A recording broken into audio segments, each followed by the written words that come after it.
নমস্কার বন্ধুরা, মানবীর রান্নাঘরে আপনাদের সবাইকে স্বাগত জানাই। আমার আজকের রেসিপি সুজির হালুয়া। খুবই সহজে রেসিপিটা কিভাবে বানিয়েছি আসুন দেখে নিই। এর জন্য আমি 1 কাপ সুজি আর 1 কাপ চিনি নিয়েছি। 1 কাপ সুজি মানে ধরুন ওই 100 গ্রাম সুজি আর 100 গ্রাম চিনি নিয়েছি। ইচ্ছে করলে এটা 1.5 কাপ মতো চিনি নিতে পারেন, মানে 1.5 কাপ মতো নিলে মিষ্টিটা খুব চড়া হবে আর কি।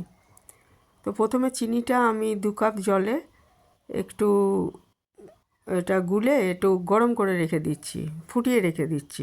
মানে শিরা তৈরি করছি না, জাস্ট ফুটে উঠলেই বন্ধ করে দেবো। তাহলে পরে আমার এটা সুজির সঙ্গে যখন মেশাবো সুবিধা হবে। এইখানে আমি 1.5 চামচ ঘি নিয়ে নিয়েছি একটা কড়াইতে।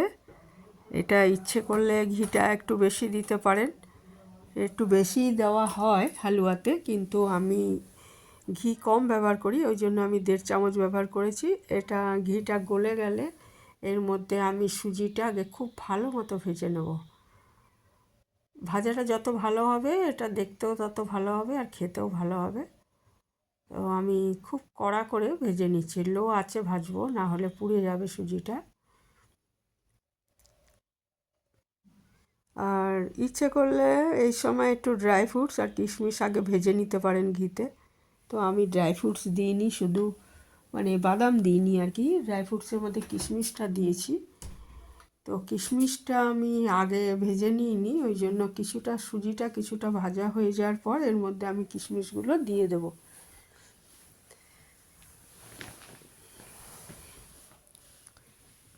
এর মধ্যে কাজু বা অন্যান্য পছন্দ মতো বাদাম ব্যবহার করতে পারেন।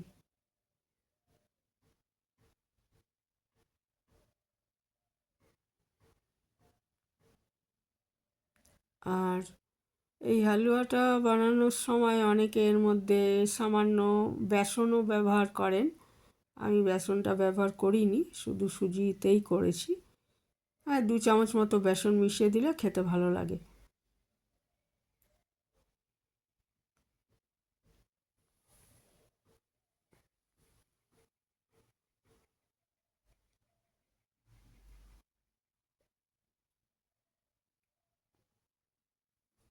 এটা খুব ভালো মতো ভাজা হয়ে গেলে ওই চিনি মেশানো জলটা আমি মিশিয়ে দেবো এবং 4-5 মিনিট রান্না করে নেব।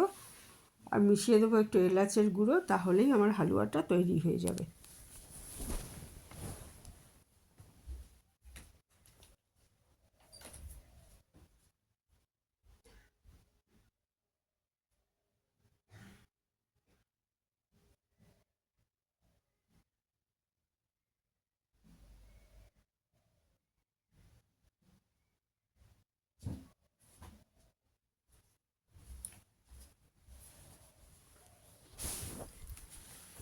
এই কিশমিশটা এর মধ্যে মিশিয়ে দিয়েছি, আর ওই গরম জলটা, চিনি মেশানো গরম জলটা মিশিয়ে দিলাম। এরপর 4-5 মিনিট রান্না করে নেব।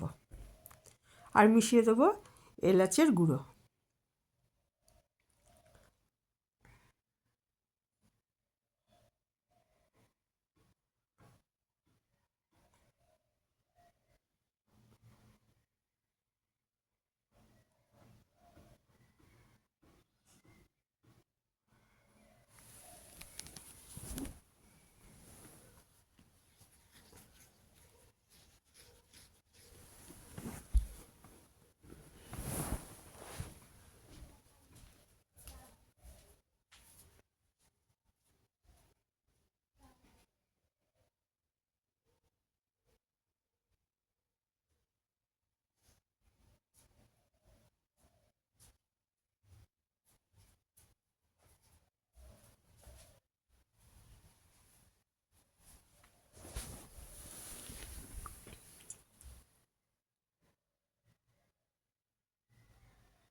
এভাবে এটা ক্রমাগত নাড়তে হবে, নেড়ে একদম শুকিয়ে ফেলতে হবে।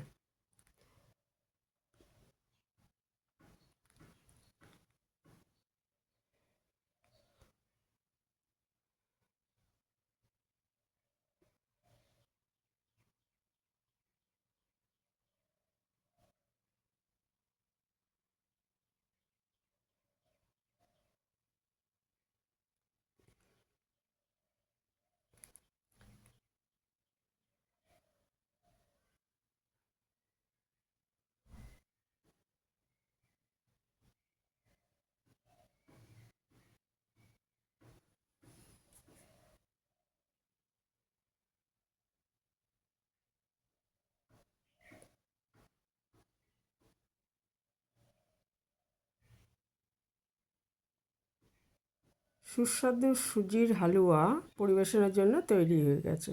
এখানে শেষ করলাম। ভালো থাকবেন সবাই।